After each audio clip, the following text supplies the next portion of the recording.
bakama bishomero barebe kibireho ahitwaza kukira ha mwanya ogu twashanga bashomesa abazeire hamwe n'abeji bashobangirirwe konka bari kusima mukama habo kubaho nese kigwerereze iki hagwire enjora nyingi burukusheshe ry'izoba hazebere no munyaga mwingi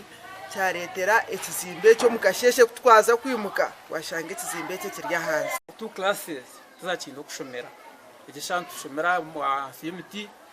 twino futeka abana kandi twe no abana bihanga bagumeze mu basho abo kuba ishomero ryine bakama baryo bagira ngo abase kugiraho urukiko uriyagiraho aho naho emergency obwa hati batanchire korese kanisa eherira ishomereri ku bantu bashomeramo kandi bashaba government okubakwatiraho so twashara mutwagira ngo ezo class tebe tuzitira mu kanisa kugira ngo tube nturonde ndijo solution konkana cyo kirumwo buzubu twashanga twine mu chalkboards abantu bajangu bose reno bahandika amabaroha barukushaba ubuhezi bw'ecombeko omu office ya mukuru w'ebyobwegese aha district beitu bibire byabusha. We are advising them to write and we forward them to the cow will forward them to the Prime Minister's office. Yes, this is a disaster. Omugandi abatura omuruka gwa Kitagata omugombora ya Kizoba nibetombo itirabe bembezi abo bari kujanga tababafiraho na mnongo mbyengudo amezi hamwe n'amashanyarazi enguto zitu nimbe munonga nicyo twashara mu ngwito abanyamwengura tuzekorre kandi tuzitere mfereje kubaraze bemba araba mu nabo barebe ngo iki twoze n'ikintu cyurunje munonga abantu babiri bakaba bari mu ihamba we bari mu ihamba ecyunjije ashwera kubariya umuyagambira mutahiwe ngutugume mu buntu tukakirwanisa konko ndijo kuyaka yamwe hakana yataragaza yatemba umuti deno owasigiro kiya cyamuhika cyataho kumunuka nuko mufutu cyamuhindura cyamwetoroza konka mbajyango umuntu kubafire ecyunjije kikumurya cyatekata ngo afire cyamurgaho hatoriya kwize yambuza yambyate cyunjika cyakinje kuhinda gutoranje kwetoroza cyanci kugambira ki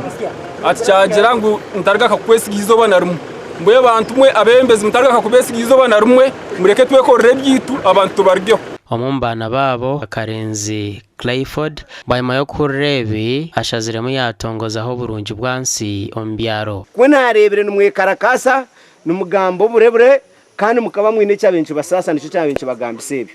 so ebye abantu bari yatugiyeho wamisho hati omugana nkaga abatura ku rwombyaro bibiri ebirumu rwenje nayo kubanza ne ya kabiri omugombora ya Kizoba nabone betombo iterabe bembezi ahabo kuborenguto ngo kandi nakatinda akaruko bashuganisa na shema kakacweko bwa rubanda na ruzije akatindako nta kikabanke cyeshongoro na hatwarga wakarebo kari kasiskira munonga nikenda baramu wetiro tutegereze government ngo twabinteka government tiyije so twayishara mu twayikora mu murimo konko mukora mu murimo aruho buyamba butukwenda ntwenda karvatsi ntwenda amabare ntwenda maramu okonayo Clayford Kirenzi abagurire Calverts okutindo rutindo kugambwaho hamwe no kushashora maramu kushiko myanya erikubi omunguto izo Calvert naza kuzibahereza kumurazende imurahenderezizeyo murabiro muri chairman wanyu niza kumhesa umuyanje naje kubaretera Calvert sezo zizo gasha kwa Onesimus Ndianabo na Michael atwachiri